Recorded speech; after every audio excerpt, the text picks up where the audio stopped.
તો છોટાઉદેપુરની નગરપાલિકા કચેરીમાં લોકો દ્વારા હોબાળો કરવાના દ્રશ્યો સર્જાયા છે। છોટાઉદેપુરથી મહત્વના સમાચાર। નગરપાલિકા કચેરીમાં લોકોનો હોબાળો થયો છે તો નગરપાલિકામાં જન્મ મરણ વિભાગમાં થયો છે સમગ્ર હોબાળો। આ સાથે જ કોઈ અધિકારી હાજર ન હોવાથી અરજદારોમાં ભારે રોષ સર્જાયો હતો।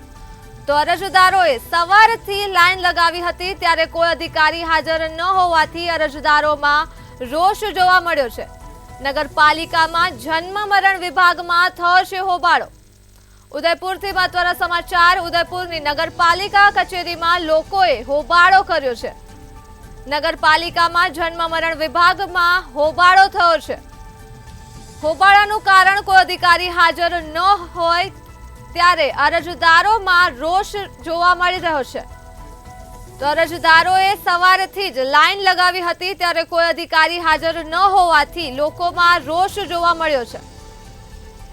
છોટાઉદેપુરના નગરપાલિકા કચેરીમાં જન્મ મરણ વિભાગમાં થયો છે હોબાળો।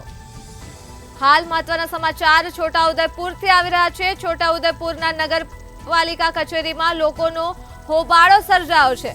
નગરપાલિકામાં જન્મ મરણ વિભાગમાં થયો છે હોબાળો ત્યારે કોઈ અધિકારી હાજર ન હોવાથી અરજદારોમાં ભારે રોષ ભભૂકી ઉઠ્યો હતો। અરજદારોએ સવારથી લાઈન લગાવી હતી ત્યારે કોઈ અધિકારી હાજર ન હોવાથી અરજદારોમાં જોવા મળ્યો હતો રોષ। તો છોટાઉદેપુરથી હાલ આ સમાચાર સામે આવી રહ્યા છે। નગરપાલિકા કચેરીમાં લોકોનો હોબાળો સર્જાયો છે।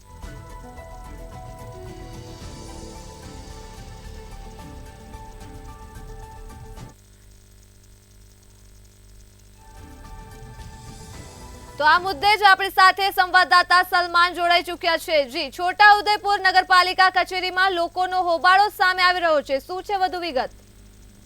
બિલકુલ, આપને જણાવી દઉં કે છોટાઉદેપુર નગરપાલિકા છે ત્યાં જે જન્મ મરણ જે વિભાગ છે ત્યાં સવારના સમયથી જે રીતે અરજદારો જે છે તે લાઈનમાં ઉભા હતા, પરંતુ અહીં જે છે તે ઓફિસમાં એક પણ કર્મચારી જે છે તે સમયસર હાજર જોવા ન મળ્યા હતા, જેને લઈને અરજદારોમાં જે છે તે રોષ સાથે ભારે હોબાળો જે છે તે મચાવ્યો હતો। ખાસ કરીને હોબાળા બાદ 11:20 જે કલાક છે ત્યાં રજિસ્ટર ઓફિસે જે છે તે કર્મચારીઓ આવ્યા હતા, જ્યારે આ જે અરજદારો જે છે તે જે સમયસર જે છે તે જે ઓફિસે આવ્યા હતા તેમના કામકાજ છે, પરંતુ જે કર્મચારી જે છે ત્યાં કોઈ પણ ફરજ પર હાજર ન હતા, જેને લઈને અરજદારોમાં ભારે રોષ જોવા મળ્યો હતો। જી સલમાન, સમગ્ર માહિતી બદલ આભાર। તો છોટાઉદેપુરથી હાલ આ મહત્વના સમાચાર પ્રાપ્ત થઈ રહ્યા છે।